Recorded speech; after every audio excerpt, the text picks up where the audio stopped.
নমস্কার, তোমাদের কথায় পাঞ্জাবির ফুল ভিডিও নিয়ে চলে এসেছি। এই ডিজাইনটা কিভাবে করলাম তার টিউটোরিয়াল এখানে দিয়ে দিয়েছি। জানো তো, এই ডিজাইনটা করতে একদমই সময় লাগেনি। আমার 3.5 ঘন্টাতেই শেষ হয়ে গেছে এই পুরো ডিজাইনটা করতে। এই ডিজাইনটা আমি পিন্টারেস্ট থেকে নিয়েছি। এই পাঞ্জাবিটা বুটিকের খাদির কোয়ালিটির ছিল, সেই কারণে করতে একদমই অসুবিধা হয়নি। রঙটা খুব তাড়াতাড়ি বসেও যাচ্ছিল পাঞ্জাবিটার ওপর। সব ভিডিও দিলে একটু অনেকক্ষণ টাইমের লেগে যাবে, সেই কারণে ফাস্ট ফরওয়ার্ড করে দেওয়া আছে। যতটা সম্ভব দেখানোর চেষ্টা করেছি আমি যেহেতু এখনও বিগিনার, সেই কারণে এখনও অনেক ভুল আছে, সেগুলো আমাকে ঠিক করতে হবে। তোমরা আমার ভ্লগে এবং রিসেন্ট পেন্টিংগুলোয় অনেক ভালোবাসা দিয়েছো, সেই কারণে অনেক ধন্যবাদ আমার পাশে থাকার জন্য। আমি এখানে সাদা পাঞ্জাবির ওপর তুঁতে colour, light blue colour use করেছি যাতে আরও ব্রাইট লাগে। আর এই কালারটা সাদার সাথে দিয়ে খুব অসাম লাগছিল। সাধারণত আমরা এই রঙের পাঞ্জাবি সব অনুষ্ঠানেই পরতে পারি।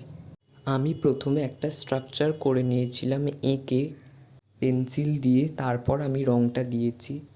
তোমরাও এইভাবেই করো, দেখবে খুব ভালো লাগবে। আর পাঞ্জাবির পিছনে কিছু দিতে একদমই ভুলবে না, না হলে রঙটা পাঞ্জাবির পেছন দিকেও লেগে যেতে পারে। এই ধরনের কাজ করতে গেলে একটু ধৈর্য রাখতে হবে।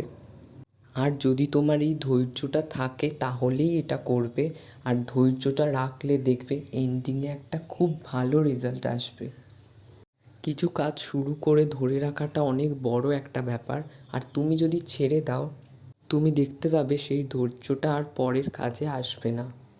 প্রথমে ফলের আশা ছাড়াই কষ্ট করে যেতে হবে, কিন্তু তারপর ফলের আশা পেলে তোমার যে আনন্দটা, সেটা অন্যরা পাবে না। সেই আনন্দটা নিজের কাছে একটা অনেক বড় আনন্দ। আমি কিন্তু এই ধরনের কাজ কোথাও শিখিনি, এগুলো আমার প্রথম। তোমাদের রিকোয়েস্টেই আমি এগুলো বানাই। তোমরা জানিও কেমন হয়েছে। অনেকের ভালোবাসা পাই আমি এই কাজে, সেই কারণে আগেও ধন্যবাদ জানিয়েছি, এখনও জানাচ্ছি। তোমরা আবার পাশে থেকো আমার। স্কুল শুরু হয়ে যাবে আমার খুব শীঘ্রই, কিন্তু নতুন নতুন ভিডিও আমি খুব তাড়াতাড়ি নিয়ে আসবো। সেই জন্য একটা লাইক সাবস্ক্রাইব করে দিও। তোমরা কিন্তু তোমাদের রিকোয়েস্ট আমায় জানাতে পারো, আমি সেই মতো পেন্টিং করে তোমাদের শেয়ার করব। একটা সাইডের আঁকা আমার হয়ে গেছে, আর একটা সাইডও প্রায় কমপ্লিট। দেখো, এবার ফিনিশিং টাচ দিচ্ছি।